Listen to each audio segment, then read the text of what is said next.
สวัสดีทุกท่านหลังจากที่เฮาเข้าไปเบิ่งที่แขวงคำมวนแล้วเนาะแล้วเฮาก็จะมุ่งหน้าไปสู่แขวงสะวรรณเขตซึ่งในนั้นข้าพเจ้าจะไปที่เซโนก่อนเนาะแล้วก็จะออกไปรัก35เสิร์ชผ่านรับชมไปนำกันเลย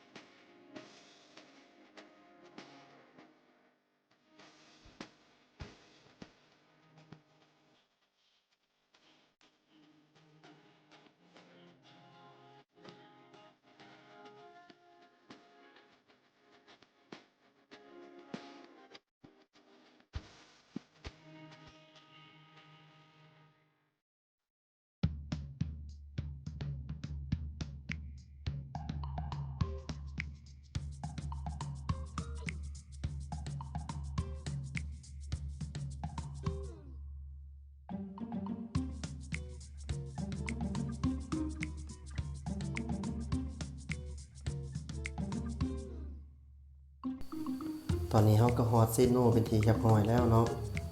ก็ถือได้ว่าตะเวนตกดินก็ยังเห็นรถแล่นกันอยู่เนาะ เซโนนี่แม่นจะมีทางแยกหลายเนาะโดยเฉพาะถ้าเฮาแยกขั้วบางกีนี่มันจะเข้าไปในตัวเมืองสะวรรณเขตเนาะ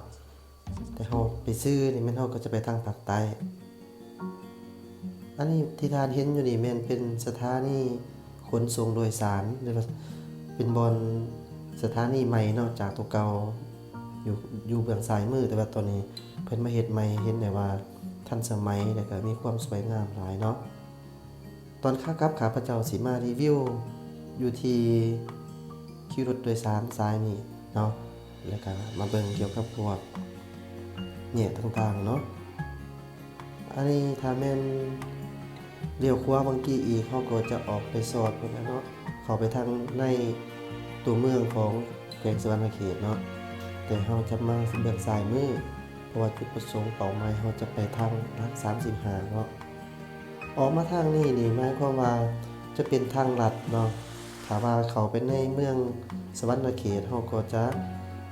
มุ่งหน้าไปทางลัด35เช่นกันแต่ว่าการใช้เวลาในการเดินทางนี่แม่นว่า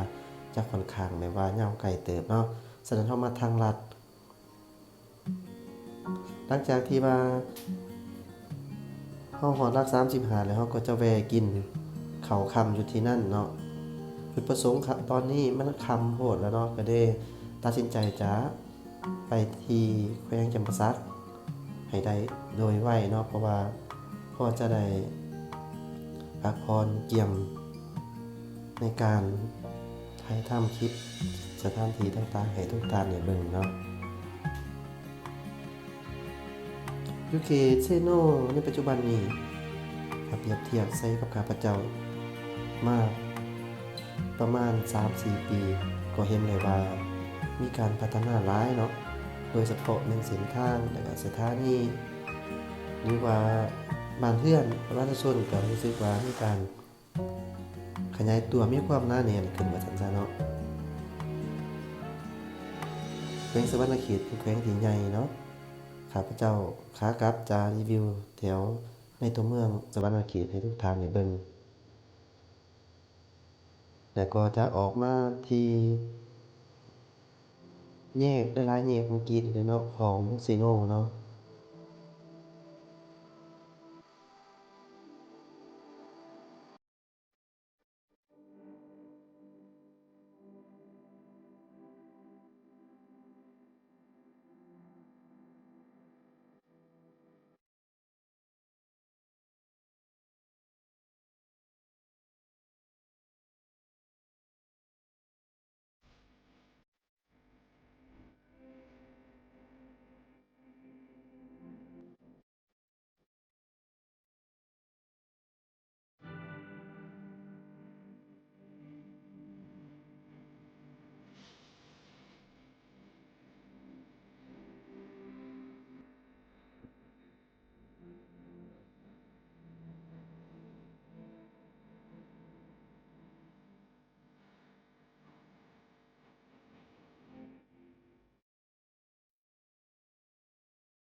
เอาตอนนี้เฮาก็มาฮอดแยก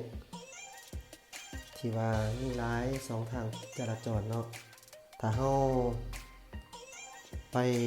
เบื้องซ้ายมือเนาะถ้าผ่านวงเวียนตัวนี้ไปเบื้องซ้ายมือเฮาก็จะออกไปสู่เส้นทางที่จะไปชายแดนลาวเวียดนามเนาะแต่ว่าเฮาเลี้ยวขวาจึงจะไปทางภาคใต้นั่นก็คือทางแขวงจำปาสักเนาะ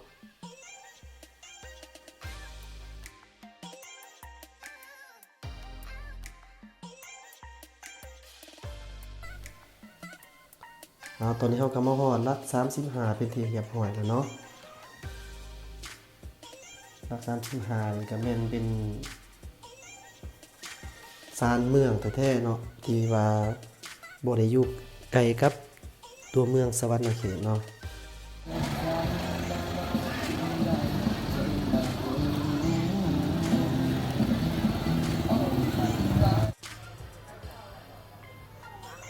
ตอนนี้มาแวะกิน